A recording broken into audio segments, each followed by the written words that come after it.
We are joined on the line by Peter Rex. He's founder and CEO of Rex, an ecosystem of tech companies headquartered in Texas. He graduated from Georgetown University and Harvard Law and successfully turned a sole proprietor bootstrapped real estate investment business into a $2 billion company with over 500 employees. And in 2020, of course, moved his company from the West Coast to Texas because it turns out that Texas is a good state and the West Coast is falling into just complete disarray. Peter, thanks so much for joining the show. Really appreciate it.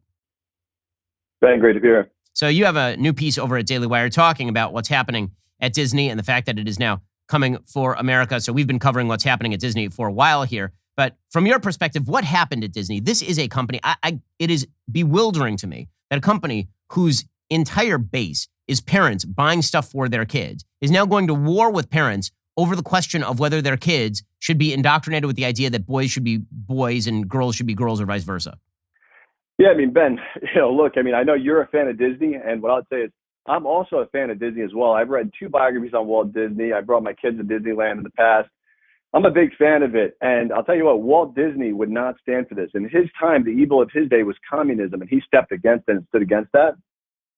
But paradoxically, I'm actually happy that Disney has done this, the executives, because I've been aware of the agenda of, what do you want to call it, the radical left in the West Coast when I was out there, and you have as well out in the LA area. I was on the San Francisco area, but similar things going on. I call it big tech, big media. But what now has happened is I can explain that to people. Hey, this is what they're like. They are intolerant, they are cancerous, etc. But now people can see it for themselves. People can see, whoa, man, they're coming after our kids now. And, what is happening? And it's almost crazy when you first think about it. People see it, they say, this is nuts. But actually, this is happening. They're doing this. They're trying to infiltrate and now usurp your parental authority. And this is Disney, who's supposed to be about supporting and cultivating family values long-term in the American ideals. It really is unbelievable. I was saying a little bit earlier on the show today that as a parent, it's hard enough to raise your kids. In an environment where people are attempting to prey on your children and twist the minds of your children, you now have to pre-screen every single thing that your kid watches. Right? I watched Encanto before I allowed my kids to watch Encanto. And the same thing is now true of pretty much every Disney movie. It's true of every book that comes into our house. This creates a massive burden on parents. And so what this means is that parents very often are just going to go, okay, well, you know what? I can't do this burden.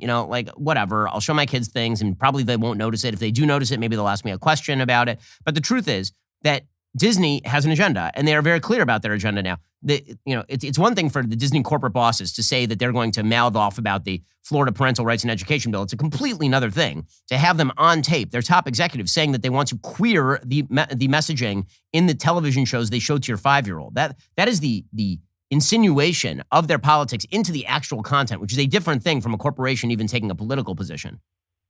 Yeah, and Ben, look, one of the key things I want to get across to, the audience, to you, is we can't be victims here, right? And we're not going to be victims. We can't sit here and say, oh, this is happening to us.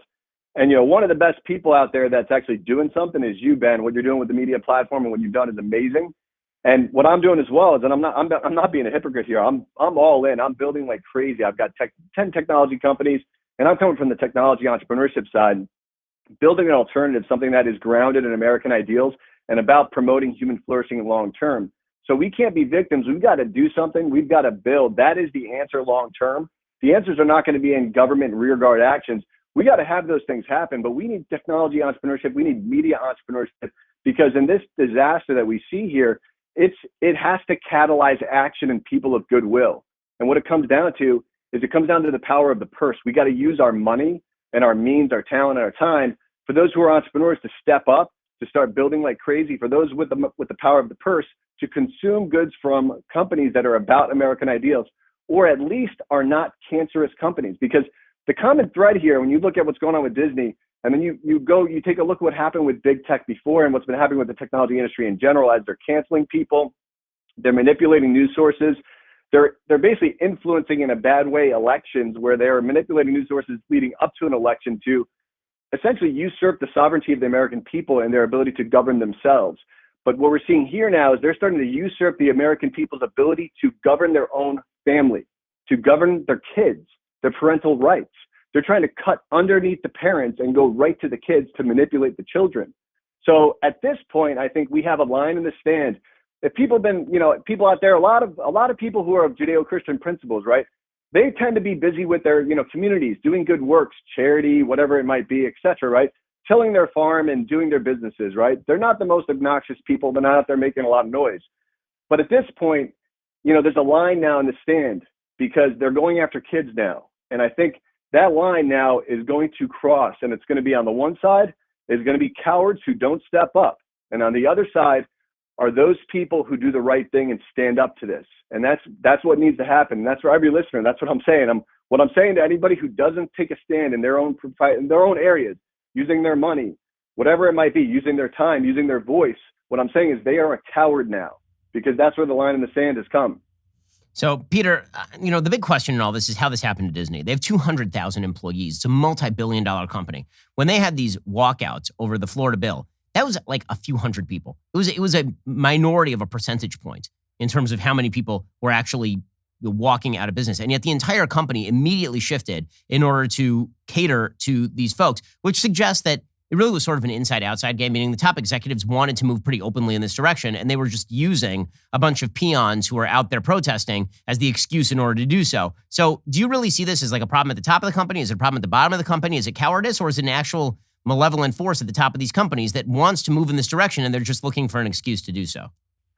Well, I would say, Ben, on the one hand, this is definitely a minority of obnoxious people, right?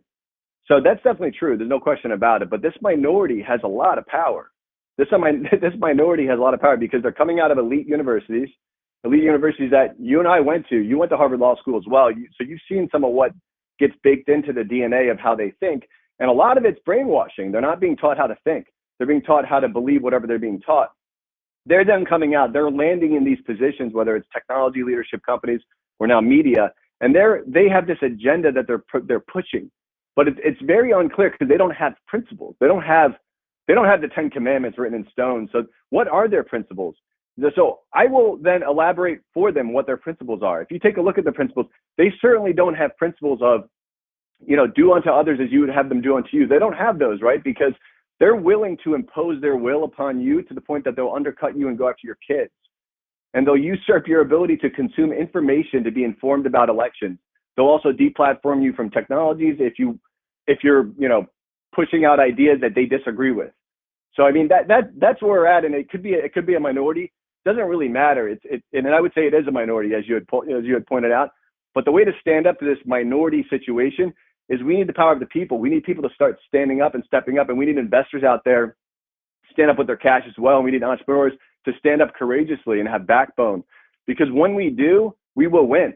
For sure, we will definitely win. But if we don't stand up, we will lose. It's not guaranteed. It's not a fatalistic situation where we're going to either win or lose.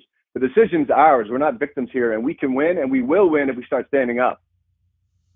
We're talking with Peter Rex, who's, of course, the head of Rex, a major investment company ecosystem of tech companies headquartered in Texas. So, Peter, I think one of the things that's definitely going to happen here is that as these corporations decide to go more woke and they open more market opportunities for people like you, people like me, I think they're going to continue to see this big sword happen in which people who want to bring up their kids in one particular way are going to end up in places like Texas and in places like Florida.